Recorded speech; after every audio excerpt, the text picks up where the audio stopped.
do today. Great, thank you, Carrie. And we have a lot to do today, so I want to make sure we have the time to do that. And I know that Dalton has to get out of here, I think around 10:30. Is that correct, Dalton? Yeah. Okay, Something somewhere like around that. there. Somewhere around Oh, there. No super big rush, but somewhere around there. okay, all right, and we appreciate everyone attending today.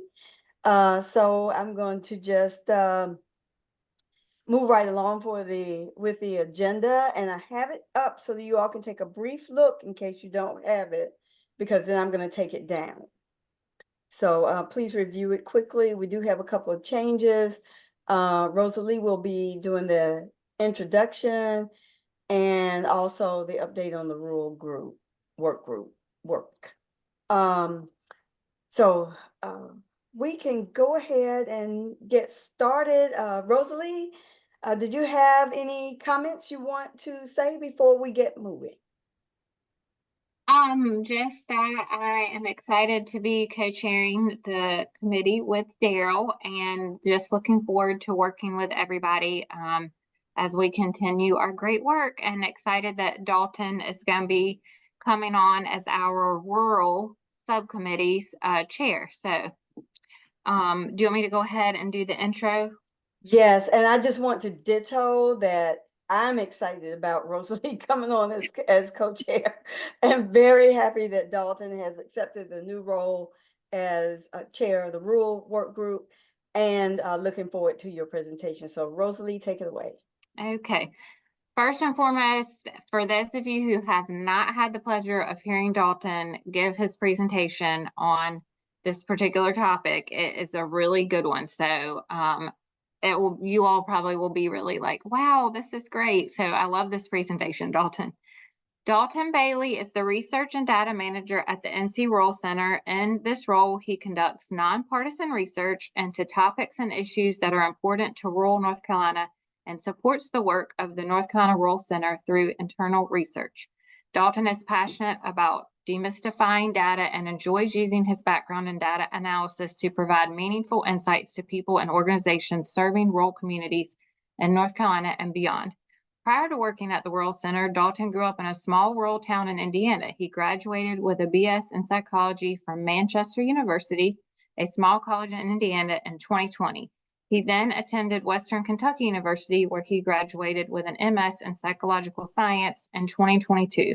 After a short stint interning at a consulting firm in Nashville, Tennessee, Dalton moved to Raleigh and joined the NC Rural Center. In his free time, Dalton enjoys playing tennis and volleyball, but only up by the net. So you're a hitter, Dalton, I take it. Playing with his dog and exploring his chosen home of North Carolina. And when you all see this presentation, you will realize that Dalton is very passionate about data and research. So, Dalton, we are excited to have you present today. Yeah, it's great to be here. I guess I'll take over, share my screen real quick, and we'll go ahead and get started. So can y'all see that okay? Awesome. Yes, we can.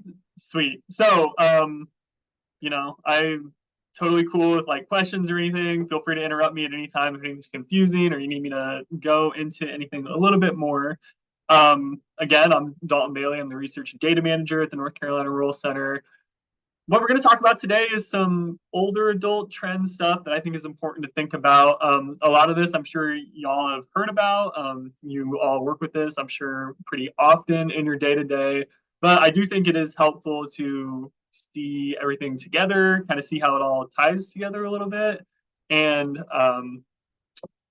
knowing where it comes from, I think is a little helpful too. So we'll go ahead and get started. Just real quick, if y'all don't know about the North Carolina Rural Center, these are kind of the four main buckets of work that we do. And I'll just highlight really quick engagement. We have major events. We try to convene people through things like our rural summit, road trips, our faith and rural communities work.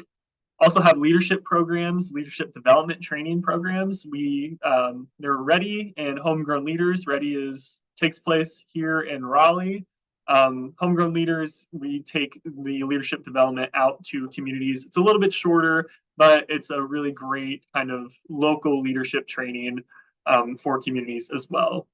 We have capital, we have lending programs that are subsidiaries of the North Carolina Rural Center, mostly focused on small business loans.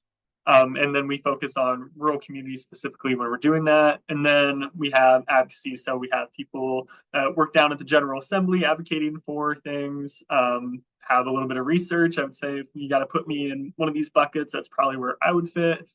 So we're kind of all over the place. We have our hands in a lot of different buckets, but I think we do some really cool work, and it's great to be part of it, and it's great to be part of this as well. So we're going to start getting into the data stuff now. Before we really dive into it, I want to just talk about how the North Carolina Rural Center classifies rural. I say defining rural is like pulling teeth. Everybody has their own definition of rural. Ours is a little bit different than everyone else's. I wouldn't say it's necessarily the best in all cases, but I think for the work that we do, the way that we think about rural, it makes the most sense. So we have 78 rural counties that we define it as. We look at everything at the county level, and our definition of rural means that a county has a population density of 250 people per square mile or fewer. For our regional city or suburban counties, which are shown in the blue, those are between 250 and 750 people per square mile. And then our urban counties have a density of 750 people per square mile or more. The reason I talk about this is because throughout this presentation, we're going to look at some aggregate scores comparing rural, suburban, and urban counties to really look at the disparities that rural communities face in a lot of this stuff. And I think it's important to kind of think about how we think about that so you can understand where we're coming from. You see the stars there, that just indicates that those two counties, which are Johnston and Onslow County, were previously classified as rural counties in the 2010 census. We update our numbers or definitions every 10 years, which with every decennial census. The two are now suburban. So those stars are just to signify that that change happened. And the way that we're going, we'll probably see some more changes in the future. Okay, so we'll go ahead and get started. First thing that I think is important to look at is population growth. We talk about North Carolina as this place that is getting older. The United States is getting older, but to what extent that is, I'm not sure if we always really think about how fast that growth is happening and how much older rural communities tend to be. So what we're looking at first is just on the left, the total number of older adults with the definition of 65 plus. That's the definition that we'll stick with throughout the presentation. Again, not perfect, but I think that's generally the accepted one in research. You see that rural counties in green are quite a bit older, have quite a few more older adults in their communities than our suburban and urban counties. But I think what's important to note is that both of them are increasing at a pretty rapid rate. So by 2030, we're estimated to have over 900,000 older adults living in just our rural counties. And the numbers in urban and suburban counties are growing as well, but rural counties have quite a bit more, and that's not really expected to change. I think it shows itself a little bit better in the older adult population share. So we're looking at the percentage of older adults in rural, suburban, and urban counties. And we see that rural counties still hold that higher proportion of older adults as well. And as we go through, it's not expected to decline, that's expected to increase the disparity between suburban and urban counties. So we have an older adult population in rural counties. They tend to be older, and that's expected to continue. Mapping it, I think, is a little helpful too to really see where we have these pockets of older adult communities. The areas that we see this are probably to be expected. They tend to be coastal areas, and they tend to be mountain areas. Those are historically retirement destinations, tourist destinations. Those places tend to be older, and that is kind of what we see here. Some of our rural areas, like in the southeast and the northeast, are older than what we'd see in like our urban communities, which are by far the youngest. But the big pockets, a large proportion of older adults tends to be in those high amenity areas. So starting to think about this more and its like workforce implications and things like that, I think a good way to start with that is thinking about the working age population ratio. So this one can trip people up a little bit, so we're going to take a second on it.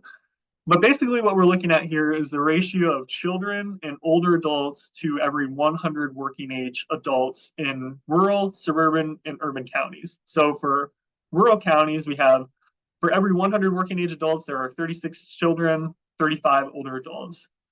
What I think is telling about this is that the children, it's the same. People have around the same number of kids, regardless of where they are. Older adults in rural communities there's a lot more. That ratio is a lot higher. And when we talk about this, there are some workforce implications, right? So there are more people that are using services, that are needing care, but there's less people that are actively in that working age group to kind of fill the roles that need to fill that. There's still around the same number of people, but there might not be as many workers because of an older adult population. And that can produce challenges, and we see that in some of our rural counties. So the first thing that I kind of want to link this to is labor force participation. Now, throughout the past few decades, we've seen a pretty sharp decline in labor force participation, and some of the talking heads have different suggestions for what that is. A lot of it is that, a lot of what you might hear is that my generation doesn't really want to work anymore, which is not the case, and we'll get to that in a second. But there's some interesting things there. You can see that with recessions, we do see a sharp dip, but sometimes we rebound. Since 2008, it hasn't really rebounded as much. The COVID-19 pandemic, it was a sharp decline, but we brought it back pretty quick. And we've mostly recovered, but it kind of seems like we've returned in that most recent data to this slight decline. So what is kind of causing that? A lot of it is kind of linked to age. We have aging communities and more older adults. So when we're talking about labor force participation, the labor force that is defined and generally accepted is 16 years and older. Does not consider if you're retired or anything like that. So my grandparents, who have been retired for about 20 years, are still considered to be in the labor force, but they're not actively participating in it. The more people you have like that, the lower your labor force participation is. When we break down labor force participation by age, and real quick, they didn't collect data in 2020. They didn't get enough of it because of COVID-19. So that is not why that's not showing there. But if you can see the trend, it's pretty consistent throughout for each age group that we look here. The working age adults have actually increased a little bit. So have the older adults that we've seen. Every group has actually increased in their labor force participation. It's just that the 65 to 74 and 75 years and older group, that makes up more of us now. There's more of those people around, so that's going to drive down that labor force participation. So again, we can link this back to more people that are using services still, going to restaurants, getting healthcare, but not necessarily enough people to fill those roles all the time. This is the health equity group, and for the rest of the time, we're going to talk about health equity. When we're talking about labor force participation, that links pretty well to some of the shortages that we see, some of the challenge that we see in healthcare in rural communities. So talking about healthcare, the thing that I first like to start off with is kind of this access to care, access to a variety of different healthcare professions. So what we're looking at here is the number of healthcare professionals per 10,000 residents. And there's a couple of different healthcare professionals. I did try to select healthcare professionals that spend a decent amount of time working with older adults to see just how big those disparities can be. And this all comes from the UNC Shep Center Workforce. If you're interested in healthcare data, that's a great place to go to. But what we see pretty consistently with all of these healthcare professionals is that rural communities, rural counties have proportionally fewer healthcare professionals per 10,000 residents. The only exception there is licensed practical nurses. And when we're talking about licensed practical nurses, a lot of them might be working in clinics, urgent cares, and stuff like that, which can be somewhat common in rural areas still. A lot of them popping up because there isn't a hospital nearby, and that's the best way to provide care to folks. But every other place, especially like physicians, the disparity is huge. And we see shortages everywhere. I think what's important to really talk about is that even urban areas are considered shortage areas. So even though urban areas have a lot more healthcare professionals working there, they still have a shortage. Rural communities are far behind that, so you can imagine that the shortages in rural communities are very, very difficult. So when we're talking about this, a lot of times health professionals just aren't around, and a lot of times we have to think about different ways to get care in our rural communities, especially for older adults. A lot of this kind of ties into home health aides. So a lot of people look for home health aides to get that assistance in the home. The challenge there is that a lot of times home health aides aren't all that common in rural areas as well. So this comes from the Bureau of Labor Statistics. I do want to say a little bit something about the map that we're looking at. They only provided the data for metropolitan statistical areas and non-metro areas. So this doesn't link up exactly to the rural center's classification of rural. But some rural counties end up in metropolitan statistical areas. So if you're looking at, say, the Triangle, there's a few rural counties in there that still fit into that metro area. Dalton, you have a question. You have a question, Dalton. Yes, Is there a number for PAs? For PAs, I'm sorry, what's a PA? Physician assistant. There probably is. I did not include it on here. I will say that there does not, and there definitely is a PA, now that I think about it. I've seen it before. It would be similar, I imagine, disparity. Whoever asked that, I can get back to you. I'm going to give my contact information at the end of this, and if you have something that you're interested in seeing, I can help track that down for you. Yeah, that's probably good. Yeah. Good question, though. Okay, so back to this. There are a few counties in this analysis that aren't included, Brunswick and then Currituck and Gates County, because they're part of metro areas in either Virginia or South Carolina. And then also this analysis includes a few counties from South Carolina because they're in that Charlotte metro area. So that is kind of, the circles are the South Carolina counties that are included. The X's are North Carolina counties that are not included. Basically, what this comes down to is metro and non-metro is another way to look at rural versus non-rural. And when we look at the number of home health aides per 10,000 older adults, it's closer than some of the other healthcare professions that we've talked about, but it's still a disparity that we're seeing there. And I would argue that the reason that this is a little bit closer is because it's out of necessity. Sometimes these are some of the older adults' only options. In communities, it's a little bit easier to get targeted care for home health aid rather than placing a hospital somewhere or something like that. But even with that, there's still a disparity that exists. Now, even if home health aides are available in your community, that does not necessarily mean that you will be able to afford them. Cost for home health aides has gone pretty crazy. I was pretty shocked by these numbers because I had not looked at this before. And we're also looking at other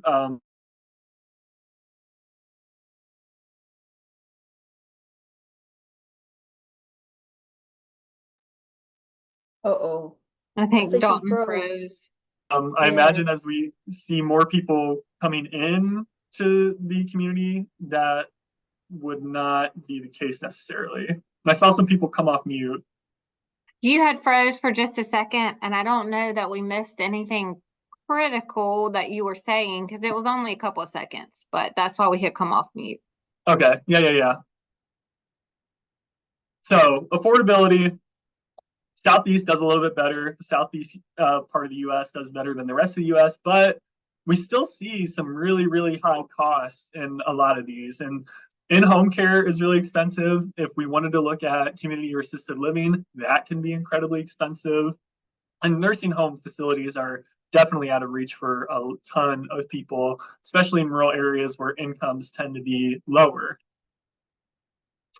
And when we pair this with some of the other affordability challenges that we see with older adults, it's not hard to see how it's really difficult for them to afford some of these care options. So we're going to stop off just a second to talk about cost burden households. This is cost burden means that a household spends 30% or more of its income on housing costs, and that's rent or your mortgage, utilities, everything that goes into owning or living in a home. And what I've done is broken this up for owners and renters, first of all, and then we're also looking at the percentage of folks that are cost burdened for different age groups. So 15 to 34, 35 to 64, and then 65 plus. And as you can see, as folks hit that 65 plus range, a lot of times income stops coming in to a higher degree. The cost burden rate shoots up pretty high. And this is especially true for renters. So we have over 50% of older adults that are renters are cost burden, meaning they're spending 30% or more of their household income on housing costs. And I will also point you to, there's still 14.5% that isn't computed. So that number could be substantially higher than what it actually shows up here. And when we're talking about this, when people are cost burden for housing, that's when you have to start making trade-offs, right? A lot of times that trade-off is healthcare, getting a home health aid, making sure that your home is aging ready is another thing. And it can be difficult for older adults to prepare for that, especially when we're looking at other older adults that are renting. That can be a really big challenge. Since we're talking about housing, I did want to just throw in a couple things about aging ready housing stock. So they only look at this at a regional level, so you can't get something just for North Carolina. The data just isn't granular enough. But when we look at the South Atlantic region, which includes North Carolina, 43.5% of homes in the region are aging ready. That's not that many. And that indicates that there's a lot of places that need to be renovated for aging adults, especially when we're seeing this incredibly high uptick of people aging into that older adult range. And aging ready, that is meaning that the home is a stepless entry, and then there's a bedroom and a bathroom on the first floor. Tying this back to renters, a lot of rental units, that is not the case. Sometimes you got to walk upstairs to get to your apartment, and rental units can be a lot harder to get difficulties with accessibility addressed because you don't own that home. Making renovations is sometimes not necessarily something that will be allowed. So we have a lot of older adults that are trying to age in place, but sometimes we can't afford to age in place. And sometimes the places that we live and we can't afford aren't aging ready. And when we look at the numbers, there's really only a small percentage of aging and older adults that are planning to renovate their homes to make that aging ready in the future. So this is a big challenge. So when we're talking about lack of affordability, both in housing and getting healthcare, a lot of times we look at family caregivers and sharing home spaces. So AARP does this great analysis on how much uncompensated care is going on with family caregivers. They estimated that there are 1.28 million family caregivers in North Carolina that are providing uncompensated care for a family member. Amounts to about over $1 billion hours spent on care. And if we're looking at that and assuming that a typical home health aide or caregiver would get paid $13.79 an hour, that equates to about $16 billion in uncompensated care. But unfortunately, that is sometimes what some of our communities can afford, and what there's access to. This may be increasing the number of home health aides. One way to track that is the percentage of family households that are multi-generational. This means that we have 3 generations living in a household at the same time. This isn't perfect because it means that a parent has to have a kid and also has to have their parent living in the house. Parents don't necessarily always have kids anymore. Fertility rates have gone down. But we have seen pretty big increases in this. In 2010, rural counties were a little bit above the other counties when it comes to the percentage of multi-generational households.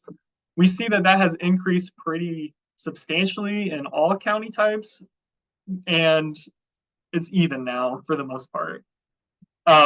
So a lot of communities are kind of turning to this model of multi-generational households to address some of the affordability issues, care issues that we've seen. And this is the last slide. A map of this tells us some pretty interesting things. Rural counties are among the highest and the lowest and when it comes to the percentage of multi-generational households. So when we look at our main rural regions in the state, one of them is the far west, so our mountain areas.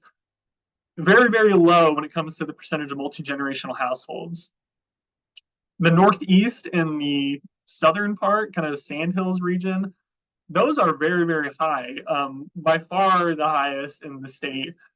I think what's telling is that these are areas that have very high multi-generational poverty as well. And that could explain a lot of, this may be where the challenges to get care, have housing affordability are the greatest, and this multi-generational model of living makes more sense for those communities. Urban communities have grown in multi-generational households. That makes sense. A lot of our urban areas have exploded when it comes to housing affordability, making it a really great challenge. But rural counties are still looking to this a lot. So I do think this stuff is useful to think about the challenges that rural areas are facing, specifically when it comes to accessing healthcare for older adults, and housing affordability, and also some of the economic challenges that rural counties may face because of an aging adult population, but one that all of North Carolina is facing too. So that's all I have. If y'all are interested in some more stuff, we have some data, some cool research up on our website. Do that. If y'all want to reach out to me, feel free. I love talking about this. I'll talk your ear off about anything data and research in North Carolina. So I'm happy to help. I like to think of myself as a resource. So let me know. And if y'all have any questions, let me know. I see a couple hands up. Yes, Mary, I see your hand, for sure. Dalton, thank you so much. As y'all can see, Dalton loves the research and data. It's very clear. And if you could put, I think someone said in the chat, can you go back to your contact info slide? Yes. And then Mary, of course, I know you have your hand raised. And Yeah. place your contact in the chat as well. Mhm. I will Yeah, do Dalton, that. if you wouldn't mind, go back to the slide. It was the Genworth data that you showed. 1 second. Yeah, there you go. So I just want to kind of throw out something, excuse me, frog in my throat, to think about, kind of the policy work and things that committees may want to get involved with. So by the way, Dalton, I think this 2023 data is out on this, which is even higher cost, unfortunately. Yeah. But if you look at the data there between in-home, community, assisted living, and nursing home facilities, it's interesting that the cost for homemaker services and home health aides exceeds the cost of what it would be for a private 1-bedroom in an assisted living facility. Mm-hmm. That has real implications for rural communities because you've got a lot of folks that, because there's an inadequate supply of workers in the community, they end up placing relatives in assisted living. I mean, one of the things we talk about is having a robust continuum of care. So, and maybe that's where people want to go, but maybe they want to stay at home and age. But we also know on the previous slide that you showed that also there's a shortage of home health aides or aides that are available to care for people in rural communities compared to urban communities. Another thing that also is kind of a policy implication for this is that a lot of, because of the low income status of a lot of rural communities, go back to the next slide if you don't mind with the Genworth data. County people that go into assisted living, which is the 48,120, many of them are on what we call state county special assistance. Well, counties have to pay 50% of the cost of state county special assistance. So that has direct implications on the budget. So you've got a shortage of workers. You've got families that are faced with maybe having to place a relative that they would like to keep at home if they could have the workers available to do it. And then you've got counties picking up an inordinate amount of cost of care because that option is not there. So it's a very, all these things that are cause and effect that are very convoluted, particularly for rural counties in North Carolina, based on workforce shortages, based on what low wealth counties have to pay for, and other types of things. So I hope that's the type of analysis that committees will begin to get into thinking about and looking at some of these challenges that we have, because many of the things that we have is a cause and effect that one thing has implications for others. So anyway, just a thought. Yeah, great point for sure. I think like my main takeaway from a lot of this stuff is that there are challenges that all of North Carolina are facing when it comes to housing affordability, access to care, things like that. That's even things that urban places with all these resources are facing as well. Rural counties, it's just more so. I had a colleague that used to say, if North Carolina has the cold, rural counties get the flu. It's the same challenges, only more so. And that's kind of what shows up, I think, in the data. So, Dalton, the other thing that I've heard quite a bit about is that folks do want to stay at home, but they need the repairs in order to do so. Do you have some data on that or resources?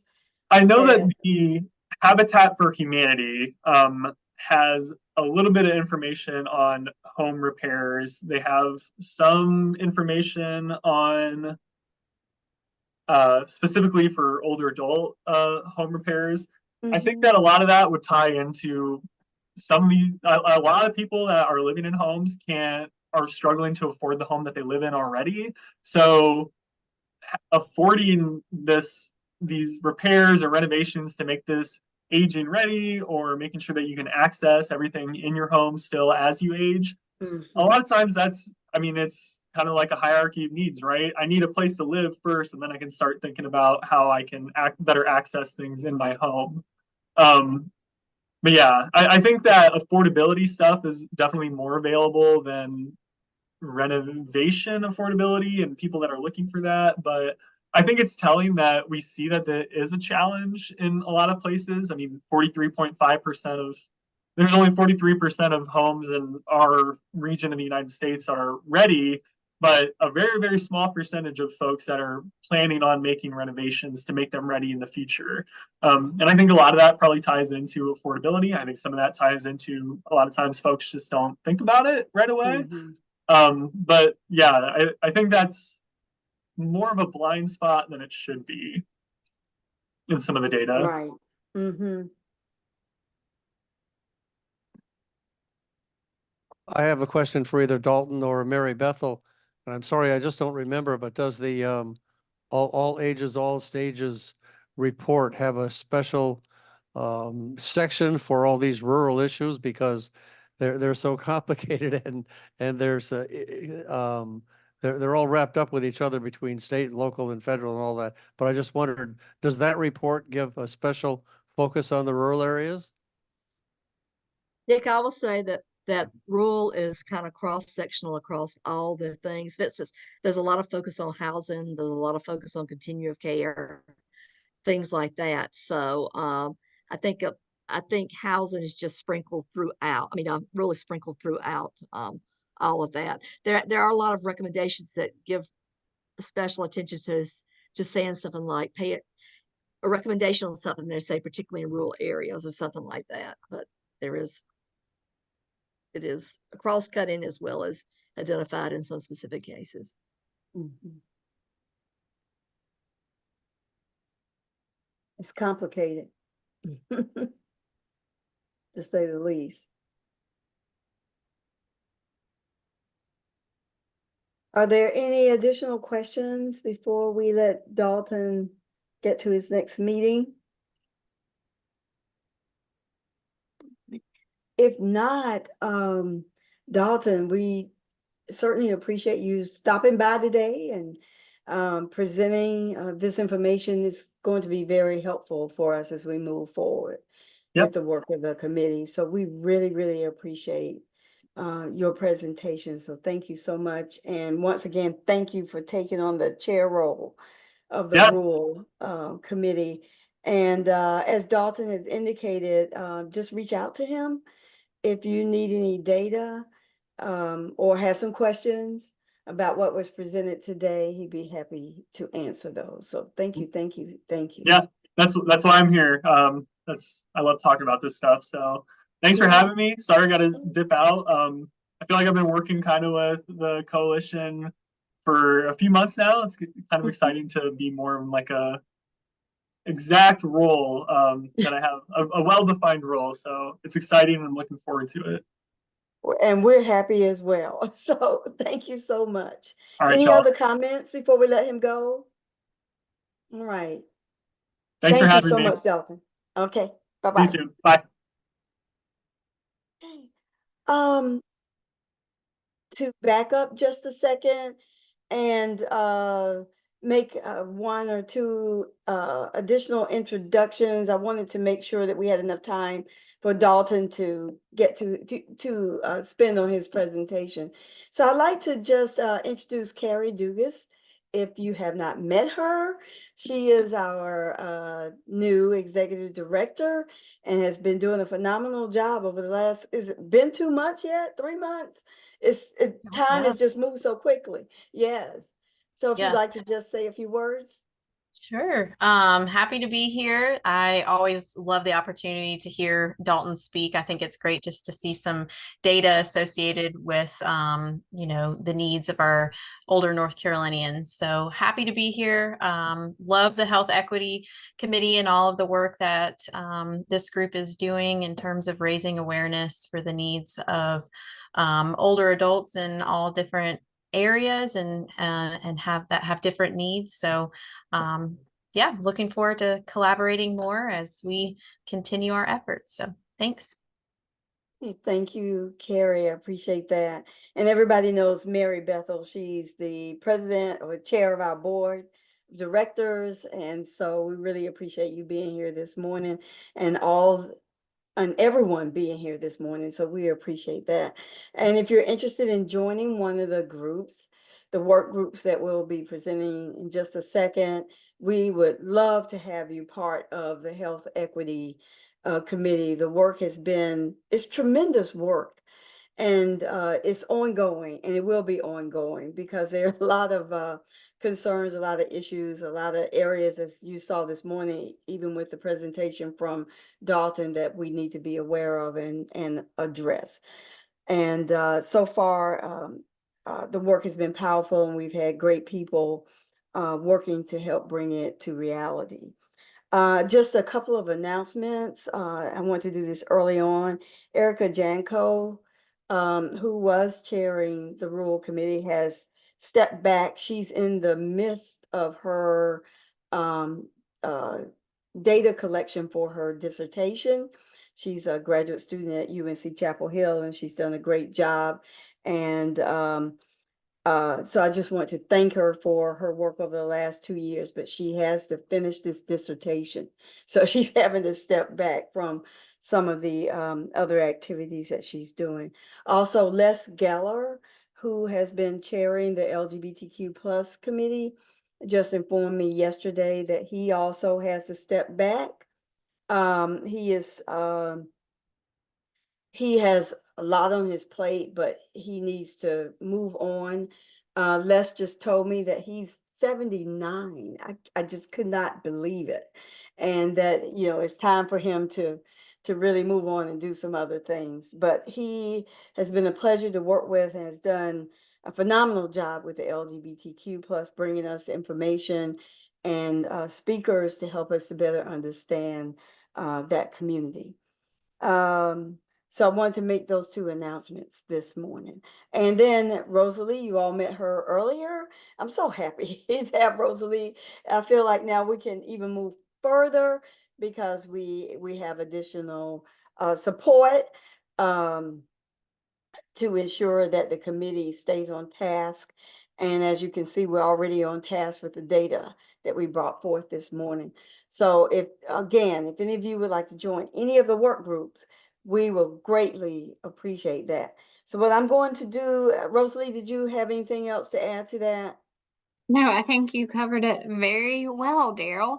And certainly for those who are stepping back, I know Les and Eric aren't here today, but have done great work. So we are going to miss them, but we also understand folks, seasons, right? Yes. That we're all doing different things. So Yes, I love that there are seasons. So we will continue on. So this morning, Rosalie's going to give the rural report, and then Mary Williams Stover, will be giving the BIPOC report. We have some exciting things going on with those two work groups. We don't have a report from LGBTQ plus, but many of us were on last month when oh wow, his name just slipped. Spoke to us. Wheeler, Jim Wheeler. Joseph Wheeler. Joseph Wheeler spoke to us, and that was powerful actually. And so Les was responsible for getting Joseph at the meeting last well, I guess it was 2 months ago. So Rosalie, take it away, and then Mary, you're following Rosalie. okay, so we have an update on our rural subcommittee, which I have really enjoyed working with the folks on our committee. And as y'all can see, I'm very excited that Dalton's going to be with our rural group because of all his data. So our March update for the spring, we decided to focus on doing some background research into the implications that Medicaid expansion and increased federal funding for broadband access will have for older adults in our rural areas. We're particularly interested in finding out how the federal funding for these initiatives is being allocated across the state and which state entities will be monitoring how the money is being used. As we're looking into this, we want to keep in mind that broadband access might help some people, but not others who might not know how to access or pay for broadband or who might not have devices to use it. We're also curious if there are any plans for education efforts targeting rural adults to let them know how to access broadband. We want to keep in mind both how increased access to broadband will increase access to telehealth, but also that it could push over-reliance on telehealth in situations in which it might not be ideal.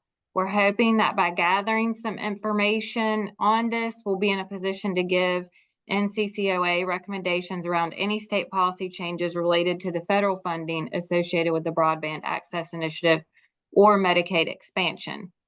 Not a lot has come out yet on how people will access the broadband funding. As of March, Dalton checked with the director of collaborative broadband at the NC Rural Center and was told that there's a public comment period, and then there will be a webinar explaining how people can apply for funding. Dalton said that the NC Department of Treasury is in charge of the process and should produce updates on the website when they happen. That was our March update. For May, we did have some reporting on county neglect of broadband funding concerns the legislator. And of course, I can give this information to the rest of the group because we do have links here, somewhat concerning to 65 counties, most of which are smaller counties, did not commit to using existing completing access to broadband funding. This suggests that these counties may face barriers to broadband expansion, like needing to allocate American Rescue Plan funding for other pressing issues like water and sewer. or being unable to meet a partnership matching requirement. We are going to be keeping an eye on how BED will address these barriers in rural areas with aging populations. And the NC Department of Information Technology Division of Broadband and Digital Equity has put out some BEAD on April 18th. The National Telecommunications and Information Administration approved the NCDIT's initial proposal for allocating BEAD funds in addition to an existing 5-year plan and equity outreach plan. This initial proposal includes some measures to target rural areas. It also includes a plan to partner with senior centers identified by the Office of Aging and Adult Services. BEAD priority populations include aging individuals and people living in rural areas. We will continue monitoring this intersection of age, disability, and health in rural areas as it relates to the broadband funding updates. Medicare Advantage plans are growing in rural areas as well. We need to see more about this in North Carolina, and many rural NC residents are enrolling in Medicaid post-expansion. So Erica did such a great job of putting our notes together, so I can take 0 credit for that because she did that for us. And there are links within her notes. So for some of you who may be interested in knowing more about some of that broadband funding and whatnot, I will make sure to get it to either Carrie or Daryl so that the group can have access to that. Okay, great. Thank you. And that's so important for telehealth. So will folks be able to access the information otherwise if they can't, if they're not already I savvy can try to enough? put it into the chat. Oh, okay. Carrie said, if I send it to her, she can include it in the recap. Perfect. I'll Okay, give it to you, great. Carrie. Okay, great. Thank you so much. Yeah, thank you. Right. So we'll move on. We are now approaching 10:47. So Mary, I don't want to rush us through, but I want to make sure we have time to get through everything. All right, Mary, thank you. Hello, how are you? How is everyone doing? Happy Friday to you all. And so on behalf of the Black, Indigenous, People of Color Health Equity Committee, we hosted our first tobacco cessation treatment information session with information specifically related to older adults. And that event was hosted by Centerwell in Charlotte, Mecklenburg County.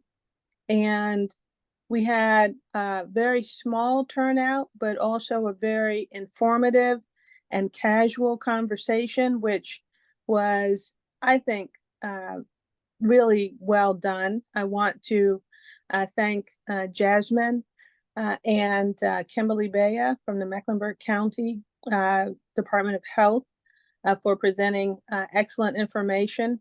Those slides will be made available to you, Daryl, so that we can get them to everyone in the committee. I continue to learn something new every time I sit in one of those information sessions. I'm also really excited about the partnership we have with Meals on Wheels and the flyer that was provided. Thank you, Laura, our former co-chair of the Health Equity Committee, for taking the No Menthol Sunday information announcement. No Menthol Sunday is occurring officially on May 19th, not only in the US, in North Carolina, but also abroad as well. And so that information flyer will be distributed by volunteers to Meals on Wheels recipients in Cabarrus County. So thank you, Kimberly Strong, for that support. And what we're really trying to do, and that flyer includes the quit line number. And what we're really trying to do is just reach populations that do not have the information in a way that encourages them to use this May 19th date as their start to quit date. We know that particularly individuals, Black smokers who use menthol most often find it harder to quit and easier to start smoking. And so that's what this campaign is all about. Our goal is to continue to do these information sessions. We have now begun to look at dates in the future, looking at June, looking at other locations. And I'm really happy about the partnership that we have with Centerwell and Humana, of course, and members of the working group. So I'm open to take any questions that you have.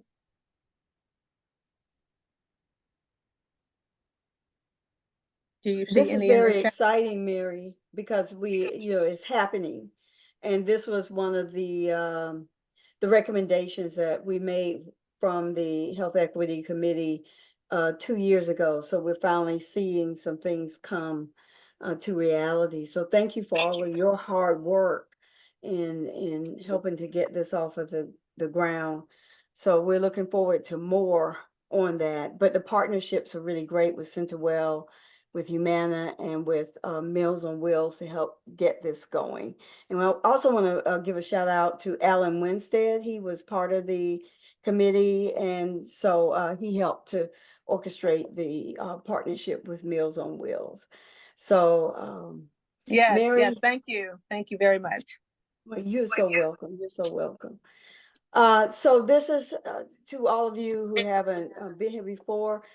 This is part of the work of the Health Equity Committee, and beginning at our September meeting, or the next fiscal year, I should say, we will be working also to address disabilities, aging and disabilities across all of these Where are areas. their clothes? In here. Oh, okay. I found she's okay. Oh, Mary, I'm you sorry. need to mute. Okay. We're going to be working on disabilities. Well, across all of the 3 work groups that we have. So if you're interested in joining us, and I'm making a plea at this point, because we need people on all of the committees. So if you have an interest, just reach out to me or Rosalie, and we can put our email addresses in the chat and ask Carrie to, when we send out the information, to make sure that our email addresses are there. Because there's a lot of work that we need to do on the Health Equity Committee, but we're trying to take it step by step, biting the elephant one piece at a time, because it is a pretty big elephant, as a matter of fact. So, and we don't want to lose momentum at all. And I think that the work that we're doing is going to directly help aging members all across the state of North Carolina. So I really want to thank the chairs of these committees and all the committee members who have worked on this. As you can see in these meetings, we just basically give report outs, and we have a speaker or someone who could give us additional information. The work really happens in those committees. So that's where the work is happening. So Mary, Rosalie and I plan to have a report ready for the board for the June meeting, so you can have an update on what this committee has done over the course of the fiscal year. So I just That'd be wanted to great. make that. Super. You're welcome. Yes. We're looking forward to seeing what we've done all in one, container. Let me just say, okay, we did the disability. I've been working with Carrie a little bit, at least talking about developing the educational resource section on the website. I think that's happening. We have a place on the website to post information like the presentation that Dalton just did, so that people will have a place to access if they need information. And that's in development. So if any of you have any ideas about how we should do this, we're open to ideas as well. So that's just starting. So we're on the ground floor with that. And Rosalie just talked about the digital literacy. And that's also a fit with all ages and all stages. A lot of this is the housing information that was talked about this morning, all the aging data, the health, affordability, all of that fits with all ages, all stages. That we just finished. Mary, would you say the first part of it? Because there's more to come. And so I think we're right where we need to be in terms of how we are approaching the Health Equity Committee. So we thank you all for helping us to get that done. Anything else for the good of the order? Rosalie, Carrie, Mary, oh, and Candace and Andy, thanks for coming today. And I hope you'll join us. Yeah, good morning, everyone. I just want to quickly introduce myself because I see some familiar names and faces, but some less familiar. I'm Andy McCracken. I am director of the North Carolina Center on the Workforce for Health, which is a newer program. We're housed out of NC AHAC, but a result of a partnership between AHAC, SHEPS, and the NC Institute of Medicine to really help coordinate and facilitate statewide work on addressing health workforce shortages and do some, be responsive to immediate needs and then help facilitate some longer term planning so we can get ahead of the curve a bit. So really grateful for the opportunity to plug in here and figure out, how we can best support the great stuff that's happening across the state and particularly trying to figure out the rural piece. So this is a great conversation to be part of today. Thank you, Andy. Candy? I'm sorry, didn't want to hold up the meeting, but did want to say, thank you as well for allowing me to plug into this session and see just a wealth of information that you have available to you, especially for, topics related to aging. So I particularly am a board member for the North Carolina Council for Women. And, so I come to this session with a slant of trying to understand, what are the aging implications for women, and especially as it relates to health. So, I'm finding that there's lots to talk about when we talk about aging and aging well in North Carolina, male or female. So, but very interested in continuing to participate and learn from your information. Great. I hope both of you would join one of the work groups. And we appreciate your attendance today. Dick is always here, so thank you, Dick. Would Woody, Kent, Heather, Esther, or Monique like to say anything? And we appreciate your attendance this morning. Yes, Heather? This is Heather Carter, Division of Aging. Thanks so much. This was an excellent meeting. Really great presentations. I'm definitely interested in joining one of the work groups. So I think, Daryl, you said you'd put your info in the Yes. chat. I'm glad So you I can- reminded me because I went from one thing to the other. So I should email you directly then about the joining one of the committees. Yes. Yes. Okay. You can email me or you can email Rosalie, but we will get you on board. Okay, great. Yes, great. Thank you. Thanks. And I believe Divya has been instrumental in helping us to get a number of things done too. I know she's worked with Mary on some data or evaluation projects. So yes, thank you. Thanks. Daryl, Mr. Kenhart, I'm happy to observe today the group. I'm very impressed. I'm basically an old demographer and an advocate for people with disabilities. I anticipate joining a work group. All right. I'm so happy to hear this. All right. Mary, thank you, Kent. And I hope you got your video back or you can see the slide. Okay, great. All right. Mary? Daryl, I'm sorry, Daryl, I was just going to say, with the demographic information, there is that new demographic flyer out that we use for the All Ages, All Stages Older Adult Advocacy Day at the General Assembly this week. So that's a good resource that I think might be helpful to your committee to have also.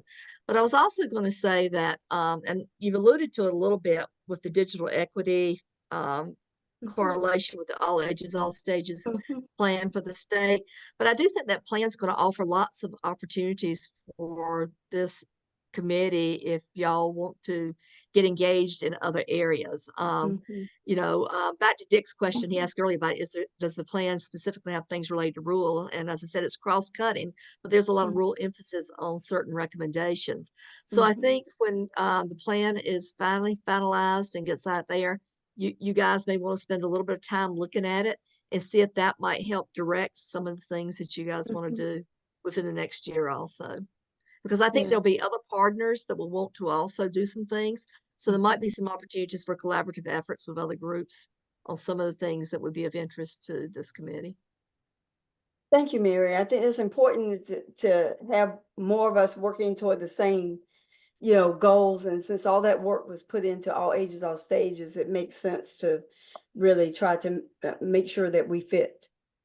And NCCOA was instrumental in helping that project to happen. So I think that's fitting. Thank you so much for that. Anybody else, if you have any comments? Hi, Thanks, yes, Heather. Yes. Monique. I'm sorry, I'm not camera ready this morning, but I am the new public policy and outreach coordinator for the North Carolina State Independent Living Council. Mhm. And I would love to, join the committee and, kind of serve as a voice for people with disabilities Great. with the NC Silk and participate. You said next month there's a conversation on disability, or is No, that? for the next fiscal year, all three of the work groups are going to make sure there's an emphasis on disabilities. Oh, So yeah, this is perfect. love Yeah. to be a part. Yes, absolutely. Yes. I've got Yes. your email, and I'll email you so you can have mine. Okay, wonderful. So those of you who have indicated interest, also tell me which work group you would like. It's the rural, the LGBTQ plus, BIPOC committees. That would be great. Okay, it is actually 11:01. I really appreciate everything this morning. And thank you all so much for spending part of your day with us. And those of you who are mothers, before I forget, I want to wish you all a happy Mother's Day. And if you have kids, grandkids graduating this time of the year, congratulations to them. And we know that you gave support, so congratulations to you as well. Rosalie, do you have anything? I just want to say thank you all for attending today, and just for folks who are ready to participate. We are so excited about that. So, All right, thank you. Everyone have a wonderful and blessed day and safe and happy weekend. All right. Thank you. Thank you. Bye-bye.